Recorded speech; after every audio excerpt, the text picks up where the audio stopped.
This is Play-by-Playcast. Is that faster than a Greyhound? The podcast about play-by-play guys. For play-by-play guys, by, I'm told, a play-by-play guy. It's a bold strategy, Cotton. Let's see if it pays off for him. Now here's the host of Play-by-Playcast, Tom Bodett. Wait, the Motel 6 guy? We'll leave the light on for you. No, Joel Godet. Joe Godet. Joel. Joel? Joel, with an L. Okay, here's your host, Joel Godet. Don't worry, nobody's listening anyway. Welcome back in Play-by-Playcast, of course, the podcast about play-by-play broadcasters for play-by-play broadcasters, hosted by a play-by-play broadcaster. My name is Joel Godet. I'm the radio and television voice of the Ball State University Cardinals, and you have found a podcast that's a professional development one. It dives into the tips, tricks, tools, experience, process, stories, and preparations of some of the biggest and best play-by-play announcers in the business. And I'm exhausted.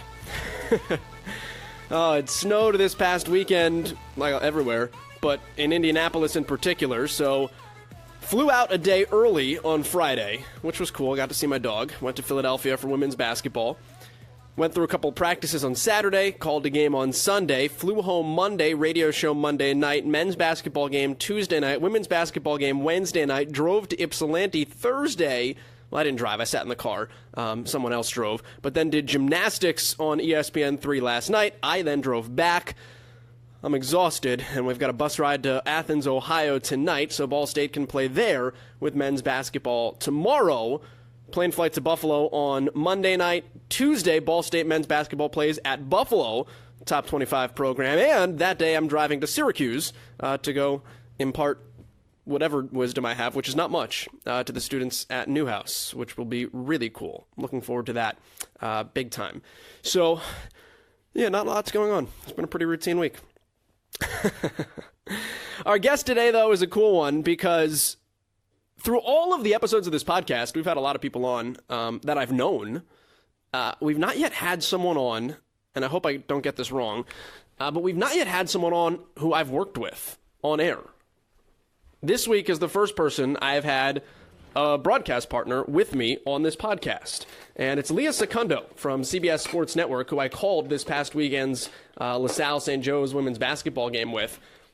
And she's a cool story because she is one of the pioneers of women in sports broadcasting and women in play-by-play, and her career dates back. If you hear any ruffling, by the way, I'm currently cooking eggs. But her career dates back more than 3 decades to when she was on television hosting in the NBA, when she was doing play-by-play and analysis. She was working with UConn women's basketball at the very beginning of Gino Auriemma's dynastic run here. She covers any variety of sports, does play-by-play and color for women's basketball or field hockey or softball. To have someone who is looked at as an expert analyst in so many different sports is really cool. And then on top of that, to be able to actually call the play-by-play for a lot of them as well is pretty awesome. And it's a unique perspective because she hasn't just sat in both chairs, but she sits in both chairs. And to be able to pick her brain about her expectations of her partner when she's doing play-by-play or her expectations of her partner when she is an analyst, I think was a really cool and worthwhile discussion. So a wide-ranging conversation with Leah Secondo this week about what it's like being a groundbreaker and a woman in this field, and what it's like about sitting in both chairs of what we talk about every week here on this podcast. Leah Secondo is our guest this week on PXPcast. Probably the only thing that I haven't done would be an NFL game.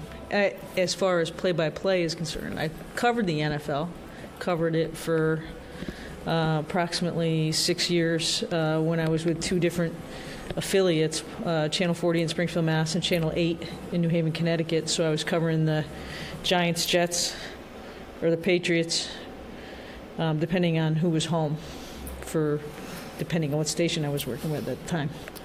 How did you get into all of this? Like, what sparked this in your head? And I know you played every sport imaginable, and I guess let's go back that far. Like, why? Because, I mean, you're kind of a Renaissance person in this industry as well. Why were you a Renaissance person in just being an athlete in general? Yeah, I knew it was in the 4th or 5th grade we had to do a project, and actually when I was cleaning out my parents' house recently, I came across the projects, and so I brought them back to Florida with me to kind of as a little bit of a throwback keepsake to hold on to.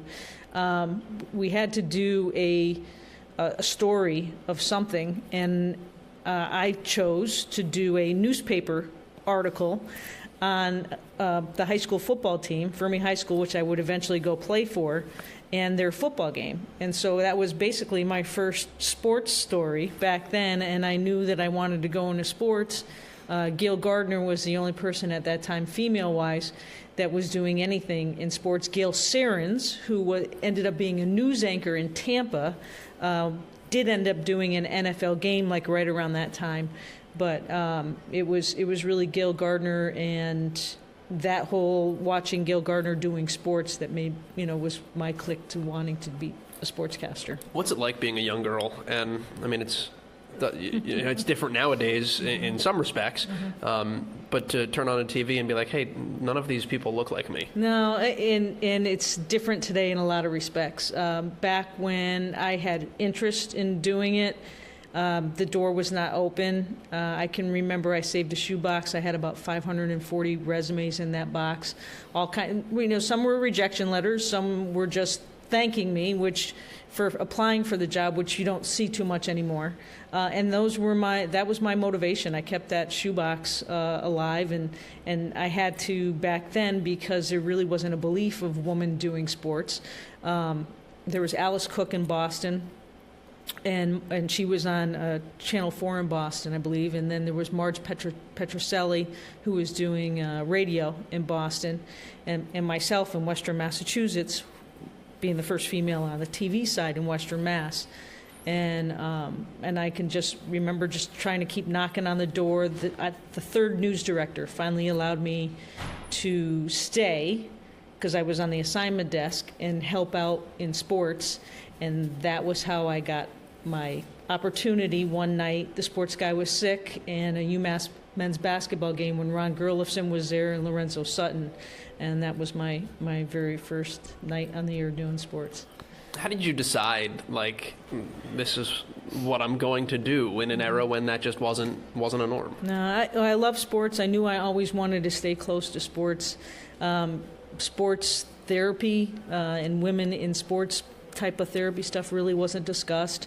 I hated blood, even though I didn't want to be a sports medicine doctor, and I thought really sports broadcasting would be the best way for me to be able to stay close to sports after my days were done. Who'd you reach out to? Did you try to cultivate mentorship roles? Oh, absolutely. Arnold Dean was the big person in our area. Arnold Dean was the Dean of Sports in Hartford, Connecticut at WTIC Radio. And he was the person that I would say that I certainly reached out to in the beginning. And then there was Bill Patrick and Camberl Marshall and Dave Smith at Channel 3 in Connecticut.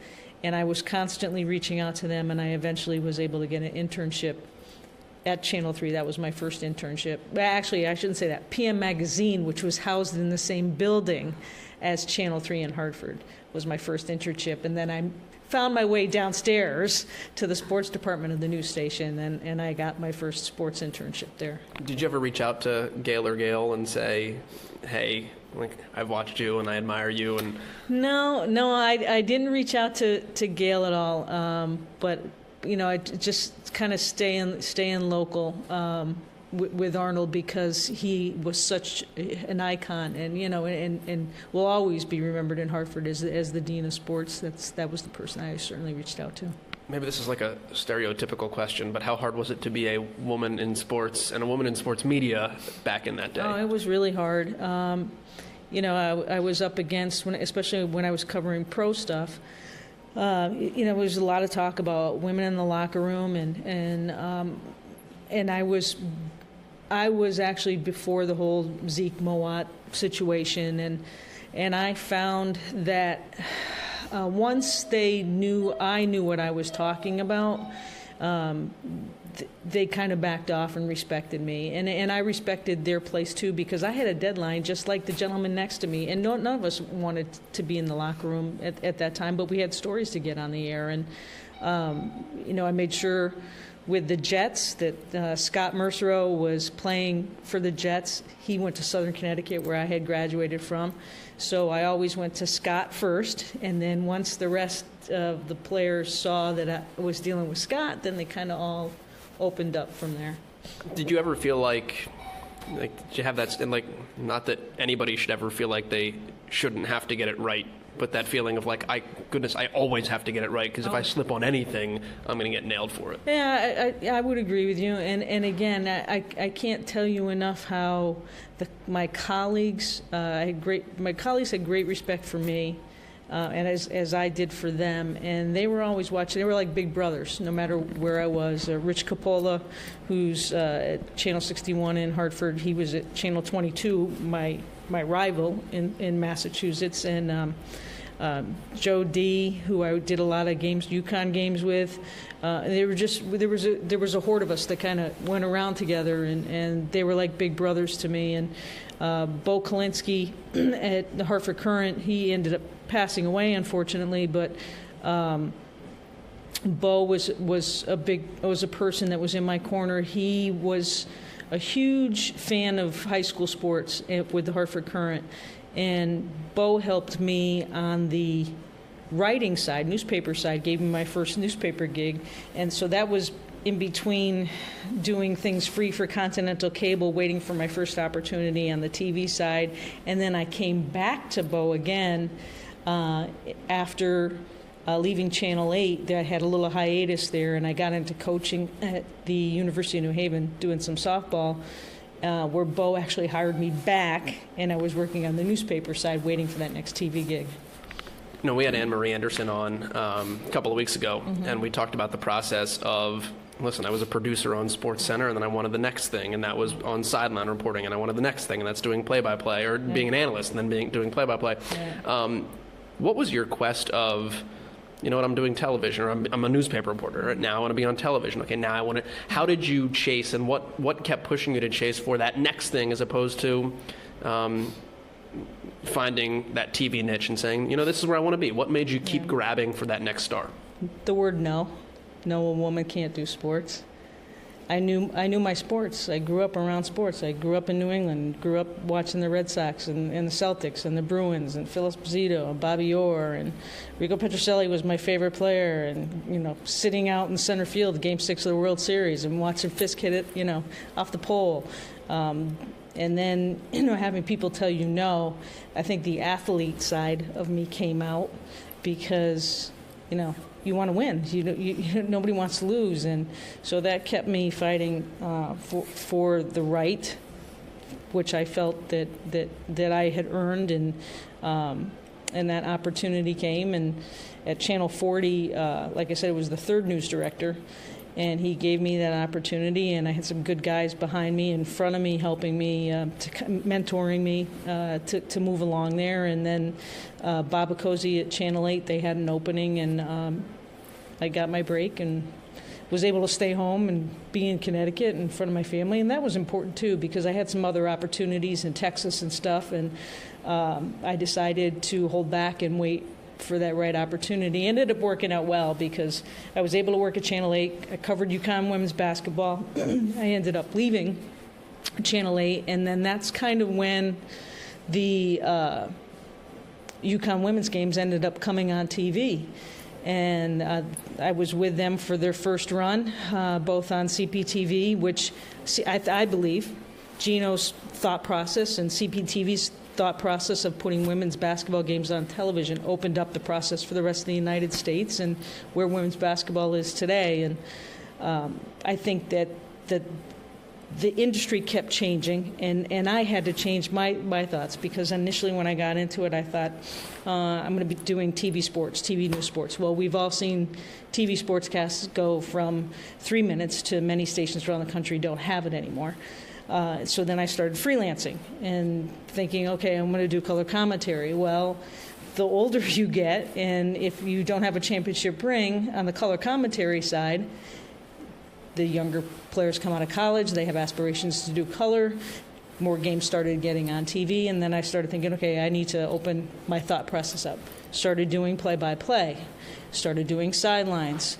The Celtics called because I had anchor experience at Channel 8, so I was a pregame and postgame host for the Celtics. So it just kind of kept opening, and you have to keep those doors open because of the way that the industry keeps changing. There's a lot I want to go back to there, and this will seem like the most trivial of them based on where we just ended. You were there when Fisk hit the pole? I was there, center field. I was an 8th grader. My aunt, rest her soul, lived in Boston on Com Ave, and every summer we would go to a Red Sox game. That was part of that was our family trip in the summertime. And she wrote Mr. Yockey the year that the Sox won and told Mr. Yockey how disappointed she was that Bostonians hadn't gotten tickets. Mr. Yockey sent her 2 tickets to Game 6. And so she picked myself and my cousin Michael to go to that game. Well, how were we going to get there? We neither one of us drove. So my dad loaded up the station wagon, and we went up. And I brought one of my friends with me, and we scalped tickets. And my sister and my cousin and myself and my mom and dad, and we were all there. We were all separated all over the ballpark, but my cousin and I were in center field, and we were there till the end. So you had a pretty good look then, so you knew it was gone. I knew it was gone. I mean, there were so many great plays that night. There was a great play in Dwight Evans made a heck of a catch in right field. It was like right below us. Freddie Lynn made a great play in center field right below us. I mean, they were just.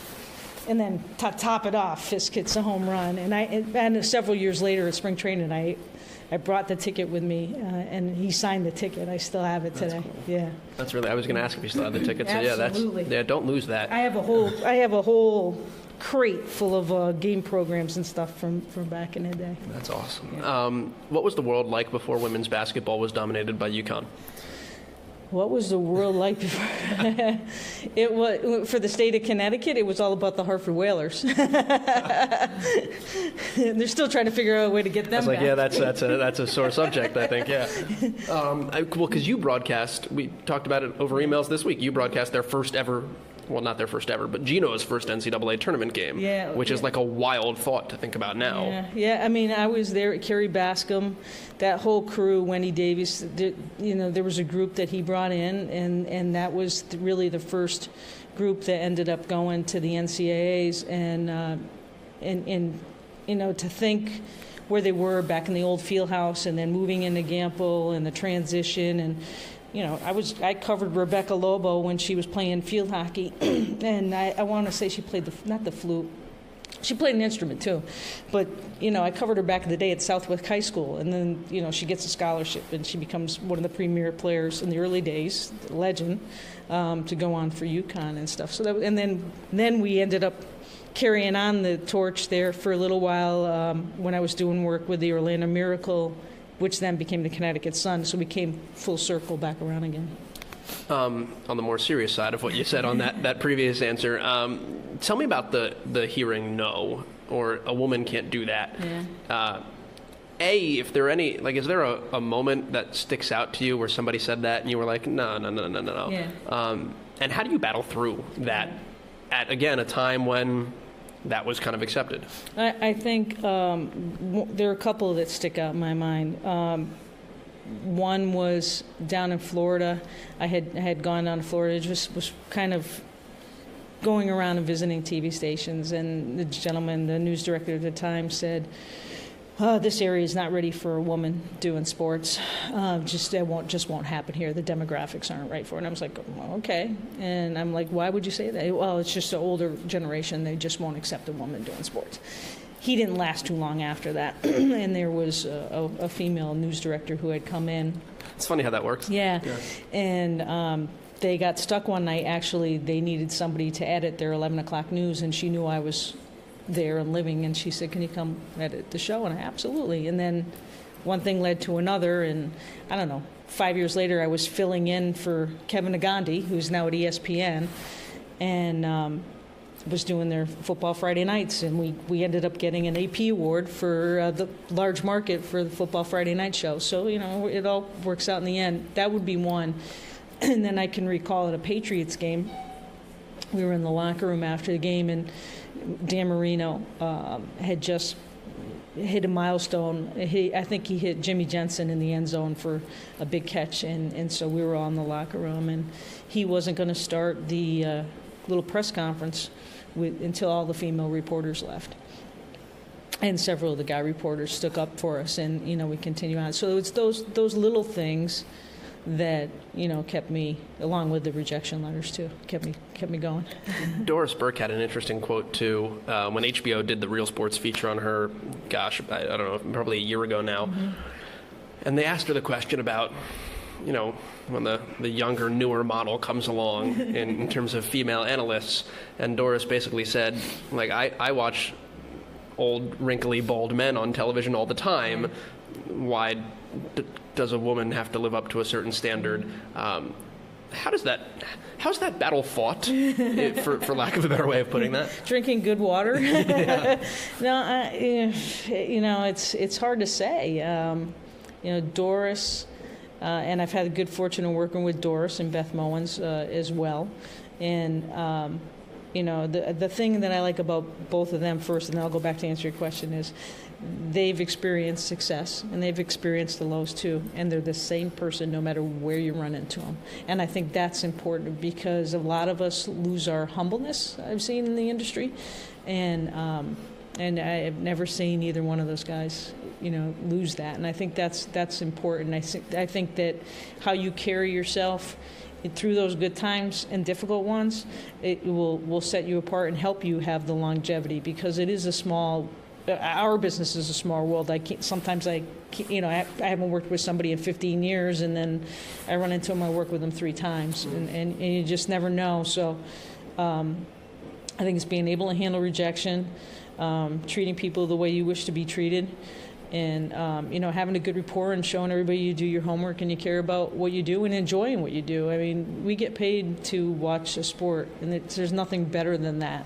And the contacts and the people that I've come across and the coaches that I know you've come across too, they care about us, they care about their teams, and they care about putting a good product all around to showcase what we're all trying to accomplish, and it is a total team effort.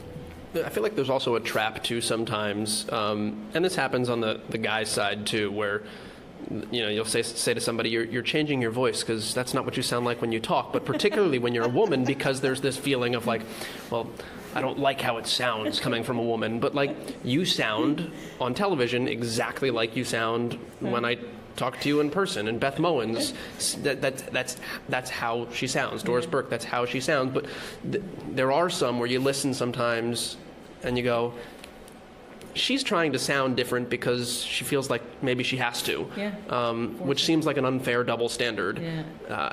How do you fight that battle of, like, this is what I sound like, and take it or leave it, and that has to be okay? It's funny you should say that, because I did a reading at my aunt's funeral a few years back, and my uncle said to me, "No, don't use your broadcast voice."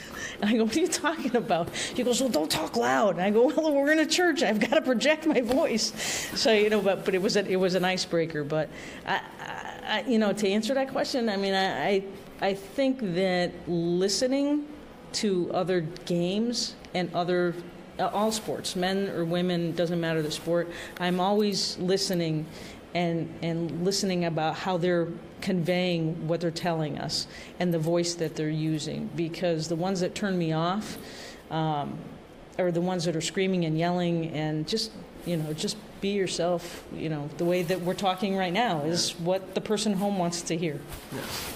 Let's talk about the physical play-by-play and analytical work and that nitty-gritty side of things as well. Sure. How'd you learn how to do it when you got into it? Like, what did you do to learn this is how I'm going to do play-by-play, or this is the right way to be an analyst once you were in the media biz, so to speak? I think the analyst role was so young on the TV side for me that, female-wise, there wasn't really a lot of people to watch.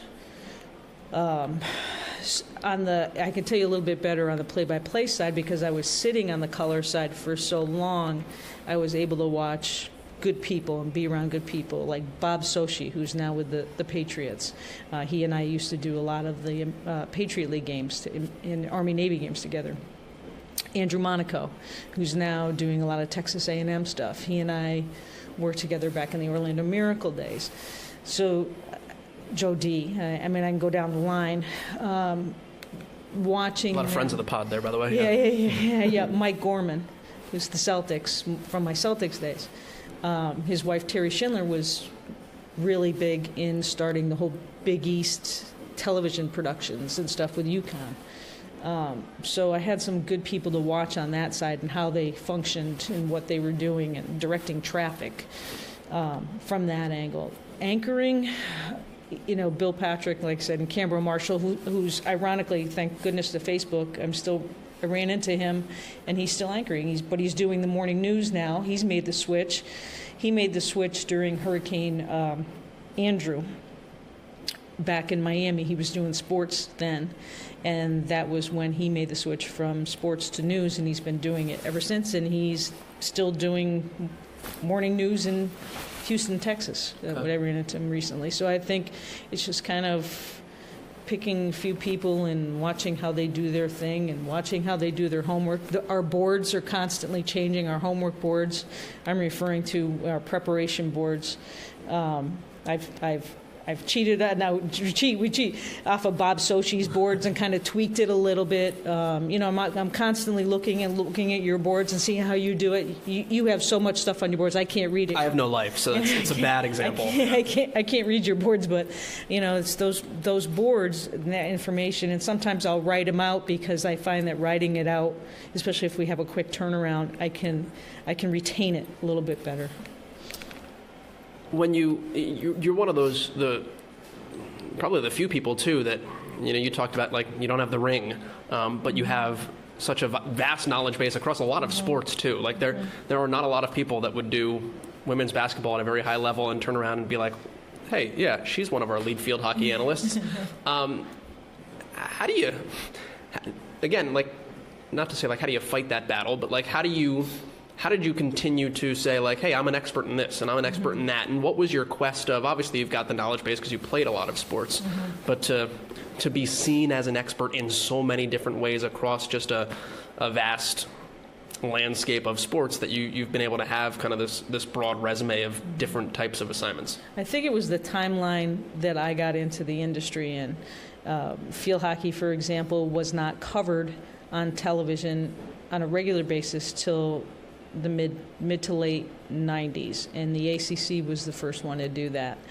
So when I heard about it, and I was already doing basketball for the Fox Sports South now out of Atlanta, it was easy for me to make that phone call to the right person and say, hey, I'm your girl.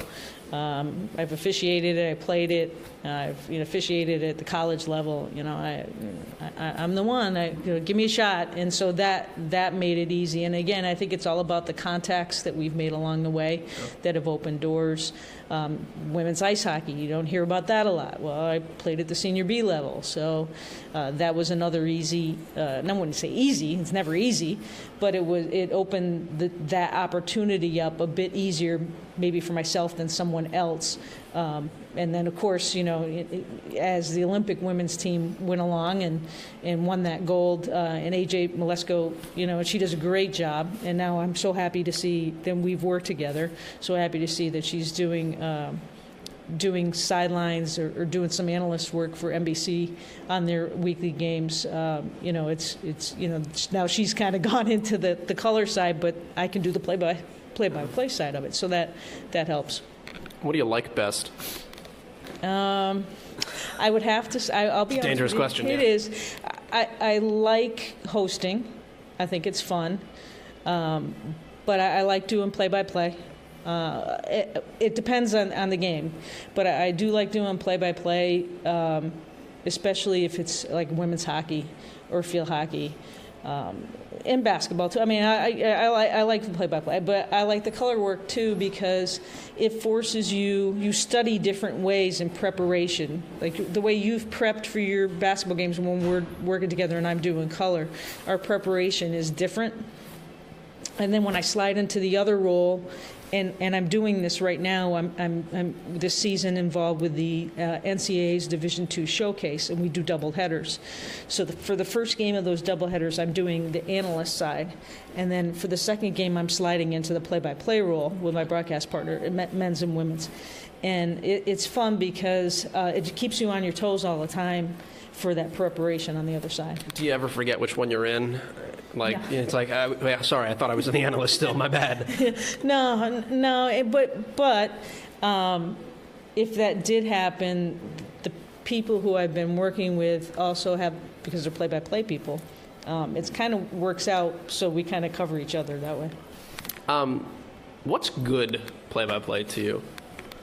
Somebody who lets it breathe and isn't constantly throwing stats at me. Somebody that lets the game lets on the TV side. Somebody who lets the game come to me as I'm watching it. On the radio side, there is nothing like listening to a baseball game on the radio. And I think it's even better when you're driving somewhere because it just takes you for that ride home. But when I'm listening to a baseball game on the radio, I like the detail, but there's nothing like hearing the sound of the ball on those radio broadcasts and really painting a picture for me as if I'm there in the ballpark watching it. Let me flip that around because I'm thinking of this from a play-by-play standpoint. I've worked with a couple of people that have done their first games ever over the last couple of weeks, and they always go, what am I supposed to do as an analyst? What is good analysis? And if somebody's out there listening to this and they work with a first-timer who goes, what am I supposed to do? How would you describe the 101 to that role to execute it the right way? Yeah, I would say as an analyst that you're letting your play-by-play person drive the car, and you're kind of sitting back, taking in the big picture, describing where the car's going and why the car got there and how the car got there. But don't feel as though you need to tell me every detail of what I've just said. just kind of let it bring it all together of where he's driving or he or she's driving the car. How about the relationship between the two? What's a good partner to you in either direction? Good chemistry. I think that it's almost like it is like a family from the truck. And I think a lot of times the truck people get lost, but it really is. We're a total team, just as the teams on the court are. And if one person doesn't click on our side, it can be catastrophic for everybody. I think from the play-by-play and the color person, I think that the two things are to communicate like you're out to dinner and enjoying each other's company and being able to play off of each other and really listen to each other and not feel as though, well, gee, I did all this homework and I've got all this information in front of me and I really need to get it all out before the game to show everybody that I've done my homework. That'll take care of itself depending on which way the game goes. And there are many times, just like studying for a test, that all that stuff kind of gets left in the booklet because the game takes care of itself. So kind of just understanding where the game's going, understanding where you and your partner are going, and listening to each other and playing off of each other. How long did it take you to feel comfortable with that? With you? No. I mean, we're 2 games in, so I don't know. Sure, that's a dangerous answer. But like just in general, like when you're on TV, like how long did it take you to feel like you weren't thinking about it and it just happens? I think that the moment you ever not think about it, you've lost your love for it. I still get nervous. I still, before the lights go on, I'm playing things through my head. Every game, you feel like it's the championship game, and it is, because you never know who's watching out there for us. I'm comfortable, and I think that comes across, but I get nervous, and I want to make sure that I'm saying everything and speaking eloquently and having a good time. And you and I haven't worked for a long time, but I feel comfort with us. Like, we've known each other for a while, and you don't always feel that sometimes when you walk into to a gym or you're on a conference call with somebody, and it gets a little awkward, but it rarely happens. But when it does happen, you're like, oh boy, time to move on to the next game. I ask it from the standpoint of I've done enough TV now where I feel like it comes out well enough, but in my head, like, you're sitting there and it's like, okay, she's talking right now, I need to be listening. Okay, but there's a game going on over here, and oh God, that just happened. And okay, oh God, what did she just say? And the producers in your ear. The producers in your ear. And are we in a timeout? So, oh God, we're going to timeout. Just to get all, like, but I guess I like the perspective of, like, if those voices stop going away, then it's not a good thing, because you want to always be on your toes in some regards, which totally. I guess is nerve-wracking, but good. It's a rush almost, because you used to get those rushes when you played.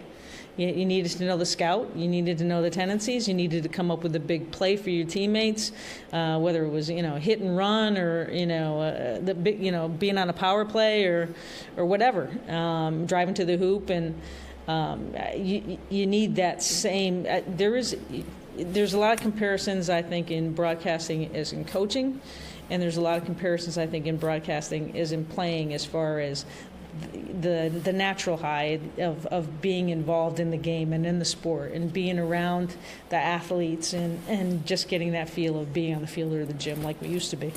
How do you balance game and story too? Because sometimes it's a great game and the game takes care of itself, but you still listen. These are three, and we even did it today. Like, before we left practice today, we sat there and said, all right, if all else fails, what are three things we really want to talk about? How do you balance walking down some avenues and how far down those avenues you go? Because people can see the picture with still being able to touch on the game and juggle 4 or 5 balls. Well, I think some of that comes from our producer as well, because they're calling the shots as to where we're going. Sometimes we get to offer our suggestion if we see something happen in play-by-play where we say, okay, can we go here now? But they still have to be the ones that put the picture to let us go there. We're on the radio, it's a little bit different. I think that it's a tough question. I'm not really not sure. Do you think do you almost think like every play-by-play person should have to be an analyst at some point in their life, and vice versa? Or, like, what is the appreciation you have for what the other one has to do because you've done both of them at the level you have? Yeah, I think that the homework is just so different that I think it's a good idea if we went to boot camp that would be part of the week's criteria at the camp. But I'll tell you this, I think what's even more important, and I've been trying to speak with basketball officials about this. I think in our industry, I would love to see a broadcast camp, whether it's a day camp, a week camp, or whatever, for whatever sport we're doing going into that season, where we actually, like a boot camp, sit down with the officials or umpires or whatever and go over the new rules for the year. And maybe that's the officiating and umpiring side of me coming out, but the communication has gotten better in the basketball side, from the table to the officials that are covering the games. I think that needs to be taken up another notch, where us as broadcasters collectively, because we need to be getting it right on the air, and that's the only way we're going to get it right. Leah, if people want to find you on television or social media, how do they find more Leah Secondo in their life?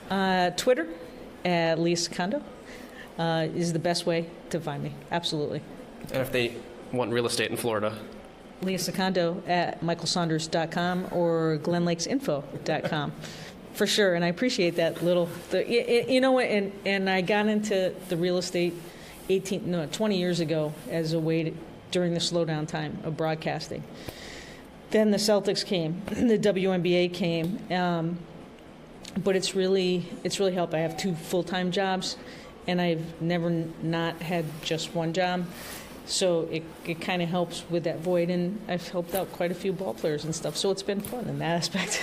All I know is I told you where I lived in Bradenton, and you ducked, so that I probably should have known you better back in that point in time. I would have been better off for it, but hey, 6 of 1. Leah, appreciate the time. Thanks for traveling down memory lane with us. Absolutely. Thank you for the opportunity. All right, that's Leah Secondo joining us here on PXPcast. You can find her in any number of places, again, calling any number of sports, but currently, best place to find her is finding some women's basketball on CBS Sports Network, and if you're lucky enough, I don't know, maybe you're not lucky enough. Maybe if you're unlucky enough, you'll find me sitting right alongside her as well. Fun conversation. We actually recorded that sitting down on a bench at the gym in our hotel in Philadelphia. It was the first time I've done a podcast, both in a hotel gym, but also with somebody on the treadmill around the corner from us. So that was pretty cool. If you heard some beeps, she was starting it. Many thanks to Leah for sharing her perspective. Dating back to, Yaz, I thought that was cool. She's the first person that I know of that was at the Yastrzemski game. Stay fair. So cool to see her beginnings as a fan in sports and how that blossomed into being a trailblazer in this industry. If you haven't heard last week's episode with Brendan Burke and you're a big hockey fan, do go back and find that episode in the archives. And then Anne-Marie Anderson hits on a lot of similar topics we talked about with Leah today. If you go back 2 episodes, Anne-Marie Anderson of the Las Vegas Aces and the Pac-12 Network, whom also employs Leah. You can find that episode in the archives. All of them, as always, are archived and free to your disposal or your pleasure. Next week, we're back at it. We'll see you next Friday. But for this week, we are out of time. Many thanks to Leah. Many thanks to you. If you have a chance, rating or review always helps the podcast. It goes a long way. Until next week, we're out.